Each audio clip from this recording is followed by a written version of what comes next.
Hello, hello, hello. Hi, guys. Welcome to another episode of the Dramasology podcast. In this episode, I am very, very excited to cover this drama because it's a drama that I've been looking forward to since I first saw the preview. This is the drama My Lovely Runner, starring Byung Woosuk and Kim Hye-un. So, for those who don't know, this drama is basically about this girl who gets a new lease on life because of her favorite idol, right? When she has an accident and she's contemplating ending her life, that's the moment that this top idol comes into her life and kind of brings a light with him, right? And so she is very devoted, like any K-pop fan. She is, so devoted to this idol, follows him, goes to his concerts, things like that, right? And so this is the kind of person she is. She really lives for this one idol, right?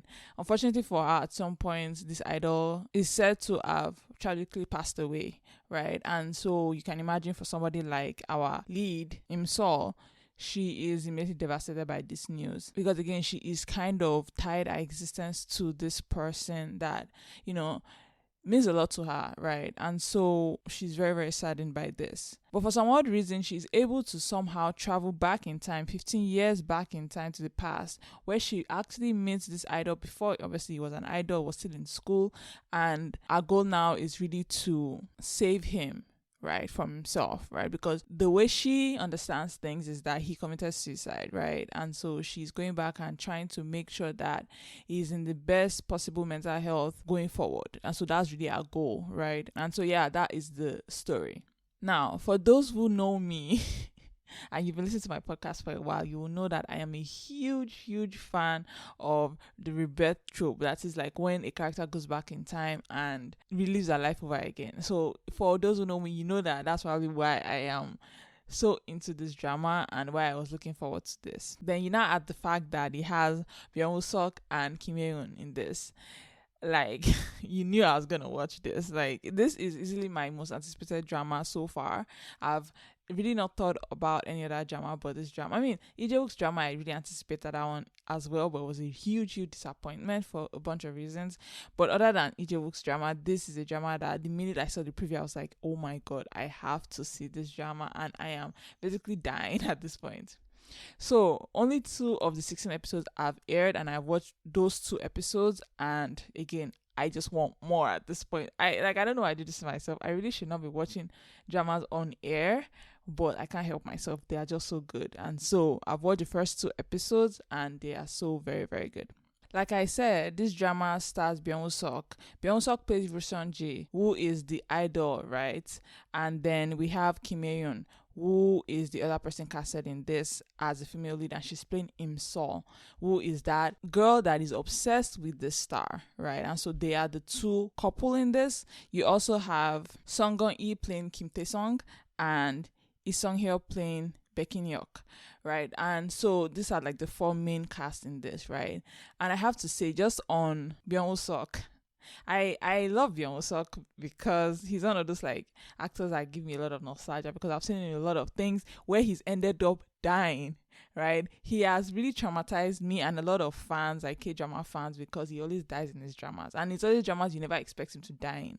The very first one was, spoiler alert if you've not seen any of his dramas, I'm about to spoil the ending of one of the dramas that he was in. So the first drama, 20th Century Girl, I remember that drama being something that I thought would be a rom-com. I remember thinking it was going to be a rom-com, and then he dies at the end, and I was so pissed, right? I was so angry, right? So that's one. The other one was Strong Girl Namsoon. This one I kind of expected his end to be bad, but I did not expect them to make him so likable and to make me want to root for him, right? Because at the end, I was really, really sad he died as well, right? Because he had such good chemistry with the lead. I didn't even finish that drama, to be honest. I skipped through it. I just know he died. And so I was like, yeah, I'm not watching this again. So yeah, like Byung Woosuk is a long time coming. He deserves a main role, and this is, I think, his first like lead full-length drama where he's the lead. So very excited to see him. He's already, like, I've watched the first episode and he's already like he's visually stunning, so tall, and I just love him so much. Then honestly, I would say my reason for watching this drama, my actual core reason, is because of Kim Hye-un. who is playing the female lead. Kim Eun is playing Imsol in this, and I have to say I am a huge Kim Eun fan. She's one of those actresses in her age group that I think is just amazing, right? She has a face that's very interesting to me because I feel like her face gives me the vibe that she would not be good at acting, but she's like just this powerhouse for how tiny she is, right? And so I've seen her in a lot of dramas, right? I mean, a lot of people have seen her in like Sky Castle. That's where a lot of people know her from. But for me, it was Extraordinary You, which is very similar to this drama. She plays a very similar character, doing very similar things. But I remember watching that drama and thinking that, wow, amazing actress, right? There's just something about the way she acts her scenes that even though it's supposed to be like cringe or anything, she doesn't give you that cringe, right? Even though she's supposed to be bubbly and, you know, acting very girlish, it's not cringy, it's not annoying. And I just like when the character can do that, when somebody can act that, it's like, wow, it's amazing. So I really liked her in that. She was also in Snowdrop. And while I did not finish Snowdrop, I remember her being the highlight of that drama because she was better than the female lead for me. She overshadowed the female lead in that drama, unfortunately. And so like I was watching her character. I mean, I didn't finish drama, but I remember her character was the one I was watching for the moments where I actually watched that drama. So yeah, she is somebody that I like her so much, and she's even the only reason I need to watch this drama, right? And so yeah, these two just fantastic, right? I won't go into the other leads because I don't know them that well. I mean, I've seen them here and there, but like I don't know them well enough to like talk about them. But anyways, moving on, just to talk about the first 2 episodes and what I noticed. So first of all, like I said, Kim Eun's character Imsol is one that she is able to go back in time and kind of try and save her idol, right? Everything is really cute about her. Everything is really cute about the setting, the way she acts. Everything is just not too serious, right? And that's something I like about this drama. Even though like, yes, Risonje ends up dead and everything, they still manage to make it very light-hearted, right? Still manage to make it kind of a romantic comedy, right? Even though it has heavy subjects, right? For example, like Imsol, right? She uses a wheelchair, but you can tell from like her personality that she tries not to let this affect her, right? Now, for those who've watched the first 2 episodes, right? There's something that happens at the end of episode 2 that I want to talk about because I didn't see it coming. For those who know, this is based on, I think, a webtoon or a novel or something like that. Like it's a adaptation of a existing material, like source work. So a lot of people might have already known that this would happen. But for me, that moment where you find out that Risonje was already in love with her when they were younger, it was like a mind blown. I was like stunned. I was like smiling through it. I was giggling like a child. Like it was so sweet because I was not expecting that. I even had to go back and watch episode 1 again because I was like, did I miss that? And I went back and yes, I did miss it. Like in that scene where Risonje stops by the highway and sees her there, right? And he talks to her. I just thought that he was being nice, right? But when I went back and I watched it again, knowing what I know about like episode 2 and the fact that he had a crush on her when they were younger, I was like, oh my God, now I see the way he's looking at her is kind of different. And he says some things that is very like, almost like he's familiar with her, right? And I was just like, oh my God, this is so cute. Like you guys understand how like my interest in this drama just like shot up to the 9th degree once I realized that he had a crush on her. Like he was like, wow, like this is like the drama I've been waiting for. These days, a lot of Korean dramas are like doing too much, which is fine, right? Like they want to show the action, they want to do all sorts of like dramas and interesting like stories, but like I miss those lighthearted, just like pure romance dramas because it's so sweet, guys. Like once I realized that he liked her, my worldview just changed. Cause like, so you know that scene, right, where he basically calls her, right? So that moment where he saves her, right? Calls her and, you know, he's doing this challenge on the radio show and everything. You know, so when I first saw that scene, at first I thought that, okay, he was nervous about calling this random person and making sure that he like passed his challenge. That was what I thought, right? But knowing what I know now in episode 2, I'm like, okay, so did he call her on purpose, knowing that it was her? right? And that was why he was nervous, right? Because you see him agitated, right, in the like radio studio room. And so I was wondering that like maybe he knows it's her, right? So maybe he did it in some way to make sure he calls her, right? And so my like my head is tingling, right? It's like, okay, maybe, right, he is not able to meet her for a reason, like her mom disapproves or something. And that's why he hasn't gone to see her in person, right? To maybe talk about the accident. Because again, I still think it has something to do with the accident. And so the only other way to get through to her is through that radio. And so that's why he called her number, right? And talked to her specifically, right? Because otherwise, like, because he would have recognized that voice, right?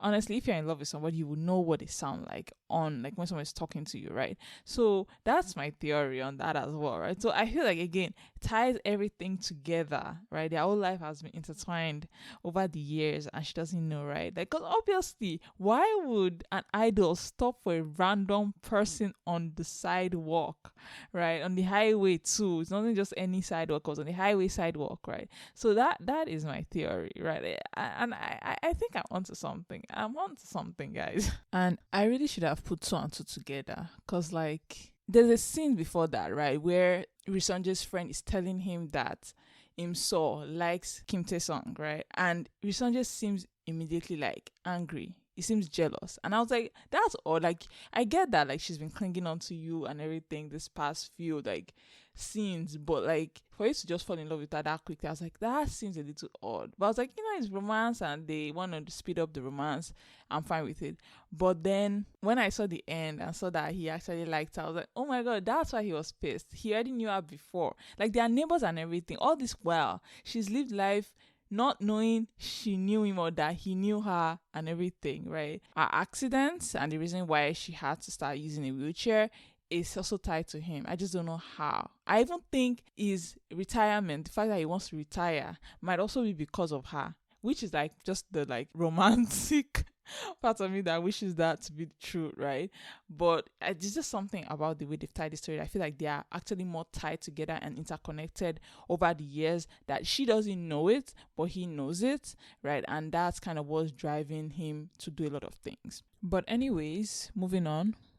She's already made some changes to the future. We saw at the end of season 2 that a picture appeared of the two of them on his table in his like apartment, right? So something has changed already, right?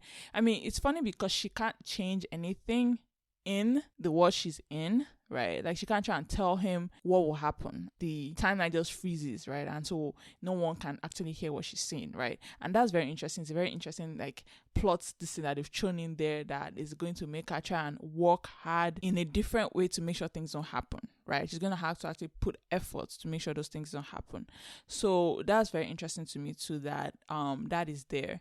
I just like the way he's already smitten with her. Like the first moment where she hugs him, and again, I just thought it was his personality that was nice, in that like when she hugged him, I was like, I mean, this is someone you don't know, you should like be trying to throw her off immediately. But he was just like, why are you doing this? Like, who are you? I mean, he knew who she was, right? But he was just like taken aback. I just thought he was being nice, that okay, he's not going to push her off. But like, he was, cause he was somebody that he had a crush on, that he was okay with her hugging him. And I was like, oh my God, that's so sweet. Like, all these moments, like that moment where they're in the bookstore and she's using his arm as a headrest and like he's sweating. I like how that was realistic, because in like dramas, when that happens, I just think in my head that like the guy's arm must be hurting, right? But they show it here, like he starts sweating after a while and everything. So I love everything about this drama. It's so cute. It's easily my most anticipated drama of the week, along with Unknown, which is like a BL drama I'm also watching. So yeah, like guys, I don't know what else to say than to say, if you've not watched this, you have to watch it immediately. Although, I mean, I have respect for the people that can't just like wait till a drama finishes airing, because I can't do it. Like, I've tried and I'm just like, I can't do it. Also because I use TikTok a lot and I will see all the spoilers. I have to watch it immediately, right? No one can like spoil something for me. That's also why I have caught up on Queen of Tears because I was seeing so much spoilers. And I was like, nah, I have to go and watch this myself before they spoil everything and ruin the like excitement. So yeah, this is a very cute drama. Everything is well done. I am very interested to see how she will try and fix everything from her accident to, I don't know if life will go the same route as it did the first time, in that like he will end up being an idol again, right? I saw a picture of them, and this is a spoiler. I saw pictures of them in college, so they're obviously going to go to the same college and everything. So their romance keeps going, and I'm just so excited to see all this. Like, this is a kind of light-hearted drama I'm looking for. Chinese dramas do this a lot of youth dramas, but like Korean dramas don't do it as much anymore. And I'm like so happy that this is airing. So yeah. The only other thing I'll mention about this drama is that, so the name of the group is called Eclipse. If you're in North America, right? Specifically, I am in the US, right? If you're in the North America region, you know that there's an eclipse on April 8th in North America, right? And it's just funny because I'm like, did they plan that to have them watch the eclipse? Like, you see in like the first few scenes of episode 1, people are like watching the eclipse happen, and I'm just like, is that planned, knowing that it will air on April 8th, which is also the date of the eclipse in North America? If it was, that's genius. But I'm like, I don't know if they have that much like control, because I mean, this is by broadcasting schedule, right? And so when one drama ends, another one starts immediately the next week. So I don't know if it's planned. I mean, they might have tried to plan it that way and it worked out, and so that's why. But I just made thinking that, wow, that's actually very cool, because I just finished watching the eclipse and I saw it on the first episode, and I was like, oh, that's such a nice tidbit if it was added on purpose. But yeah, that's really it for me about this drama. I will not cover this week to week, just because there's a lot of other things I want to cover. I might give an update at some point, maybe the halfway point, to tell you how I'm feeling and just to gush about this drama, because I just know it's going to be amazing, and I just trust the writers to do well, hopefully. I've heard there are changes already made to the story, but I'm going to trust the writers to do well by the story. And since I also don't know anything about the story, I don't really care what they change. So far, it's good. So yeah, that's really it for my review of My Lovely Runner episodes 1 and 2. Thank you guys so much for listening. Have a very, very lovely day. Bye.